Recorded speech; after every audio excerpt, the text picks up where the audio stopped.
Welcome to the Daily Dope Show, everyone. Um, Today I have a quick little update for you about the federal cannabis lawsuit.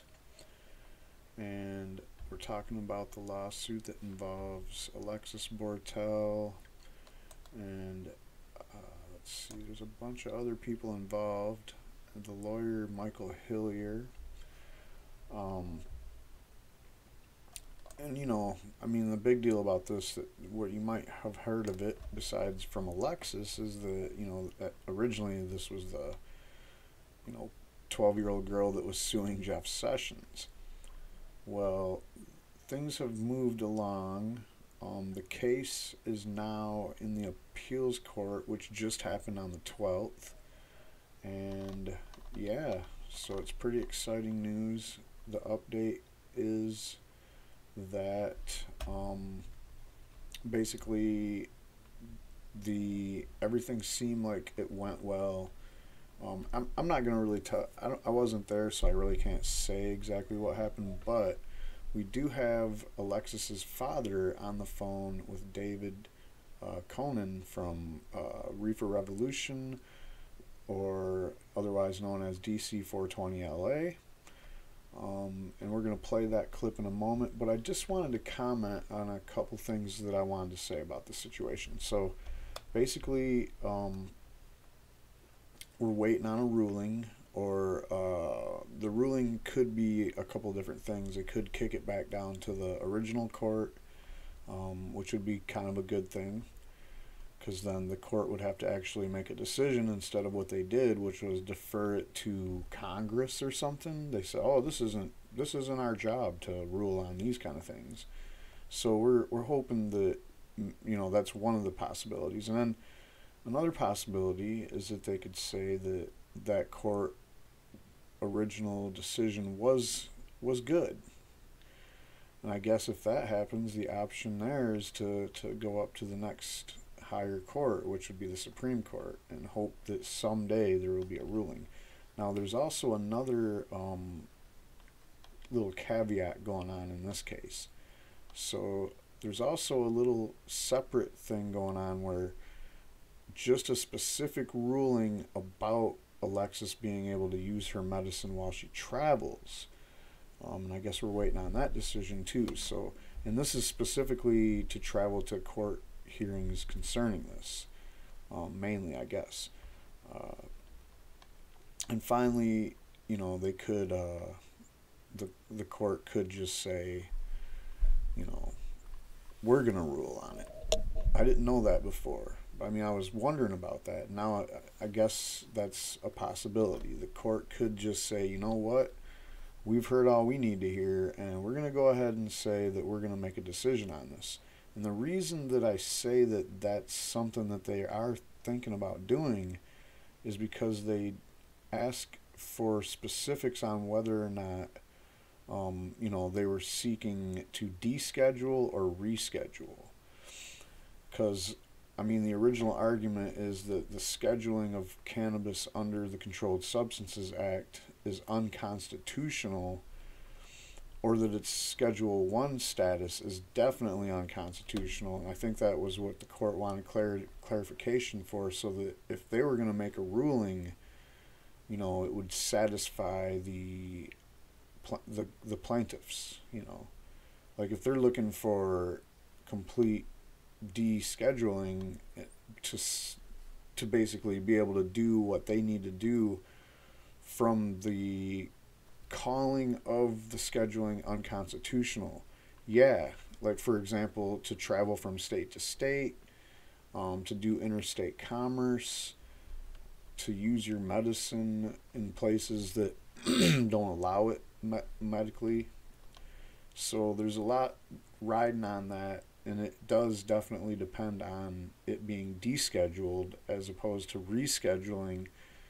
And rescheduling, quite frankly, is just a big quagmire, especially seeing how we already have like more than 2/3 of the states have some kind of reasonable, not in my opinion, but to satisfy the the idea that medical marijuana is available in some form in at least 30 states or more. It's a true thing. So this, taking all this into consideration, I just want to say that I am pretty happy to hear what's going on, and I'm on the edge of my seat waiting for the ruling just like everybody else. And furthermore, I am really happy about the fact that Dave was able to basically hang on this case every moment. I've been super busy lately for some reason. I don't know what it is. I'm just like, I have no time to do anything in regards to this channel. And it's sad because there's a lot of stories that I want to catch up on.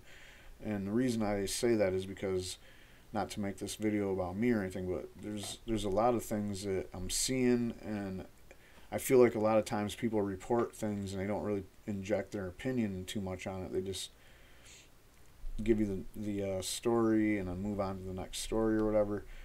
And I'm not like gonna let these stories go by. That's kind of the only reason I do these videos, is to give you my opinion. That's the only reason the people in my audience, I think, even tune in, is because they want to hear what I got to say about this stuff. And I mean, the minute that what I got to say becomes irrelevant or whatever, then maybe I'll just stop saying it. But there is other things that I want to do, especially with this channel, and one of them is to talk about, you know, my history of cannabis use, cannabis growing, whatever you want to call it. I sympathize with Alexis Bortel big time, because I was very young when I started using cannabis, and I was very young when I started growing cannabis. I read The Emperor Wears No Clothes when I was like 14 years old, and I've been basically an activist ever since then. So I pretty much sympathize with her on this whole situation, just from the point of view that, being a young person trying to advocate for the legalization of marijuana, that's it though. I don't have any idea what it's like to be so sick that you have to have cannabis or you could die, you know. That's pretty intense. But basically, yeah, that's why this case has my heart, and I am definitely waiting on the edge of my seat for this ruling, and to see how that goes, so that we can, you know, move forward with all that and go on to the next battle. But for now, this could, and the reason this is so important, guys, is, let's just face it, you know, this is how real change does happen sometimes, not always, and maybe not even in this situation. But really, this is how it does, because you have a group of people, the Supreme Court, maybe it might end up there or going there, who knows, because they don't always take up all the cases that are, obviously they only have time to take up every case.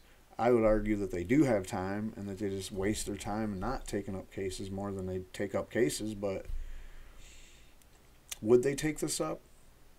I think they would. I've been a solid believer that they will take this case up if it goes there. How long will that take before they take it up? That's anybody's guess. There is some kind of a priority in this situation that would make it so maybe this lower court might go ahead and just rule it, because they know that this is going to be like in the pipe longer than it should be. I mean, it's already taken longer than it should for Alexis to get justice on this situation. She's been bounced from Oklahoma, and then she had to move to Texas, and then she had to move from Texas to Colorado. So I guess, you know, if it does go to the Supreme Court, that's a whole nother, that's a thing that we'll deal with when we get to there. But even if the lower court rules, the reason that this is such a big deal is sometimes change does happen like this. Not always. But we've seen it with marriage equality, if you want to call it that, with gay marriage. Several, you know, states and activists have been fighting for this for who knows how long, way more than a decade. And you know, it seems like you get an inch and then you go back a mile every time on these kind of fights and battles when you're doing, trying to get legislators to advocate for you and take up your cause, or trying to petition, or doing whatever it takes to try to get from point A, which is total oppression, to point B, which is where you need to be with the freedom that you're seeking. Sometimes the court is the way that it happens. And when, I mean, there's sometimes the court is where your freedoms get taken away too. We just seen Kansas rule where the Supreme Court says, oh yeah, you know what? We can go ahead and kick your front door in if we smell weed. Weed is now probable cause to kick, to search, to just take your Fourth Amendment and just throw it right in the garbage. That's just absurd, man. First of all, weed isn't that big of a deal. When I think of probable cause, I'm thinking there's somebody in the trunk banging on the trunk like, hey, I'm kidnapped, this guy's trying to kill me. And the cops are like, I ain't got time to call a judge and get a warrant. That's what probable cause means to me when I read it, the definition. Not, oh, I smell weed, gotta make an arrest, gotta get that ticket, gotta make my quota. And in the meantime, I can confiscate everything this guy owns because we found an ounce of weed or whatever in Kansas can give you a felony. So we got to change this shit everywhere. And we don't have time to slow roll this shit in places like Kansas or Nebraska or Alabama or Mississippi or Texas or Oklahoma.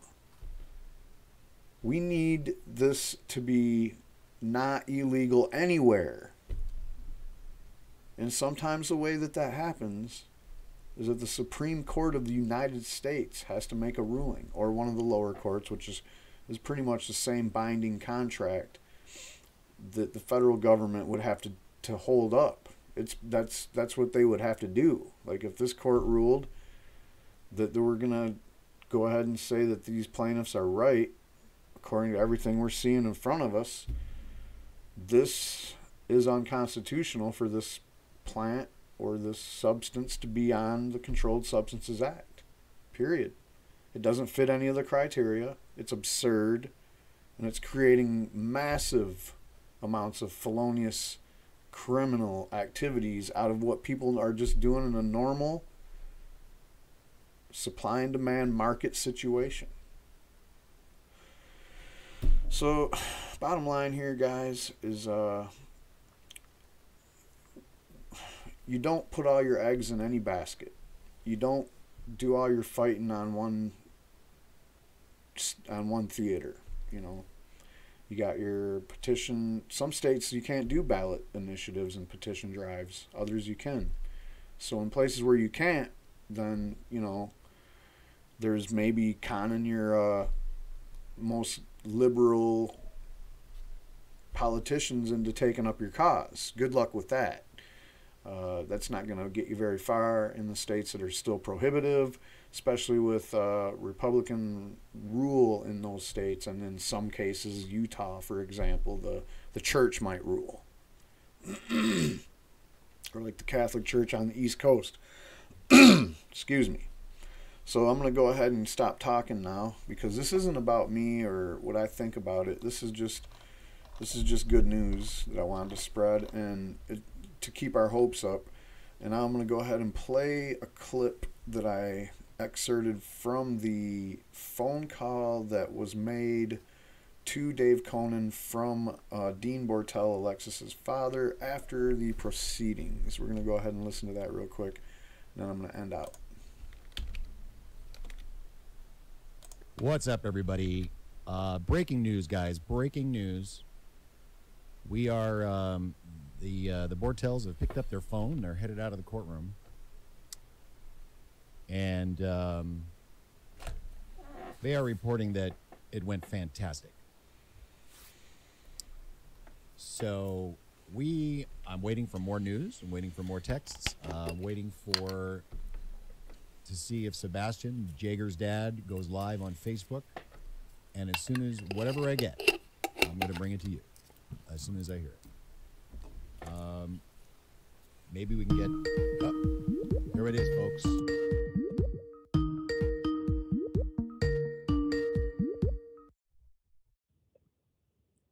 Hello. Hey, it's Dean Bortel. Dean, how are you? Dave Coennen here. How are you, sir? I'm well. We're headed back from the courthouse, gonna grab some lunch and take an afternoon, I guess, for ourselves now. Well, that's you sound sort of I'm just plugging in my headphones here so we don't get an echo here. Going out live, by the way, sir. Going out live to some viewers. Can you still hear me? I can. Oh, very good, very good. I just got a text here. It says you said it went fantastic. Could you elaborate on that a little bit? It did. We had the 3-judge panel, 2 judges in person, one via Skype. It's kind of lost his voice, so I'm guessing there was a health issue there. But the court was direct. It was fast. They didn't mess around with a lot of the things that weren't relevant. It was quick. And they focused really on the point of they have never really ruled on this in this circuit. The Fourth Circuit was brought up. Some other circuits were brought up, but the court was quick to say that they're not bound by that, so to speak, and they were going to kind of look at this fresh. And but it went very well. The questions were related to the agency and whether the court could get involved, because the agency's turnaround is 6 to 8 years, which even the court seemed to indicate was ridiculous. People like Alexis and the critically ill people just can't wait that long. I mean, you run into the government's position saying, well, 6 to 8 years isn't unreasonable, but the court saying, well, for critical patients, that's probably not the case. And so I think that's what it's going to come down to. They reserved judgment for today. We figure we'll probably hear something relatively soon. You have to forgive the noise. There's a lot going on. No, you're coming through great. Yeah, so it went really well. There wasn't anything that came up that threw the teams off. The judges were fair. They listened. Comparing it against the first hearing, which I think went well too, this one I would say went better.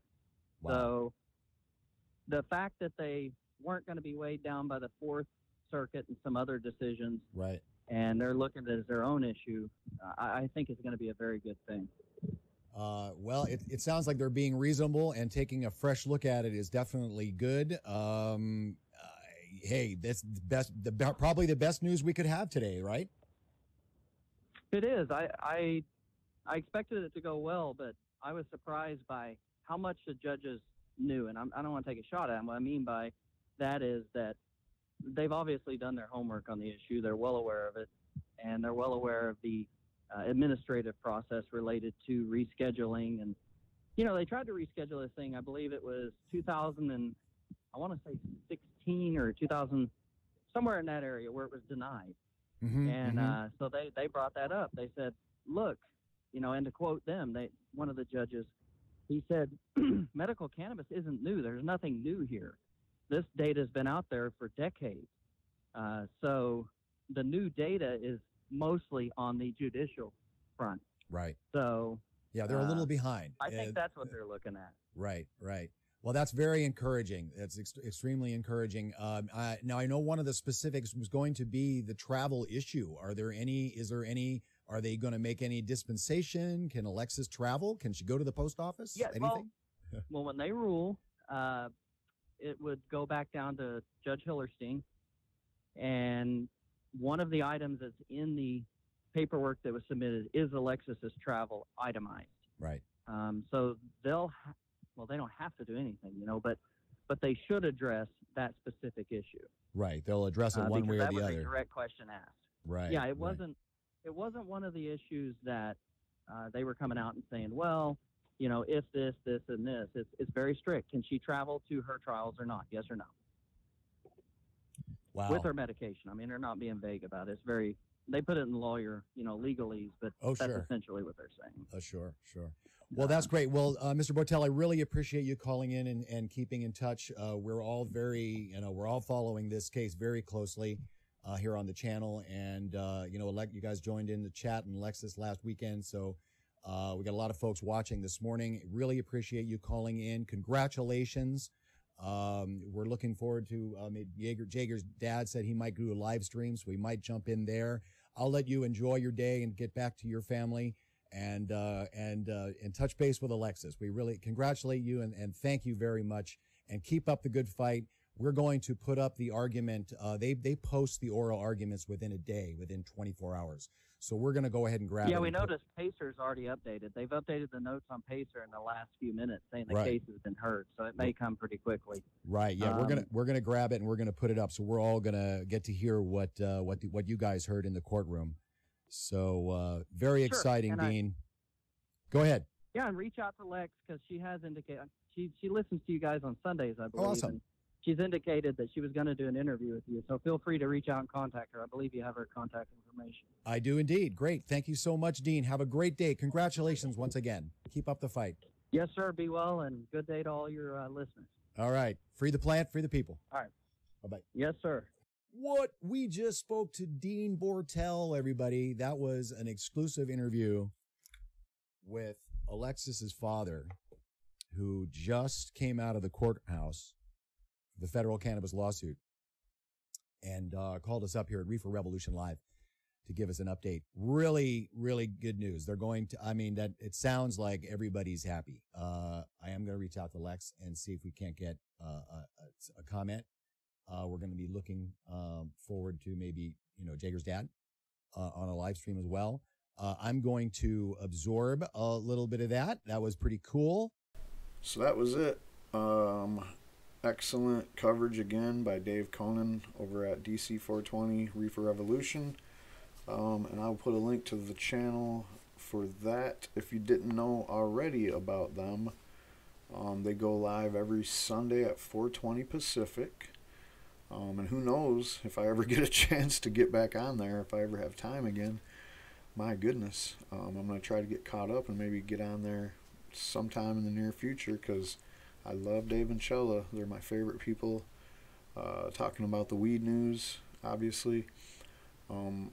So, again, just one final thought. I don't talk enough about anybody else in the case, and I feel bad about that. Obviously we have another young kid named Jaeger. We have just everybody involved in the lawsuit specifically has their own story and their own reason. We have an advocacy group that's involved. It's just everything about this case is a positive thing. It would be really cruel and unusual behavior for a judgment to come down against the plaintiffs in this case, in my opinion. And that's just my opinion. You know how I am. You know how I roll, guys. And finally, thanks everybody for tuning in. That's all I got on this. Have a good one. Peace out.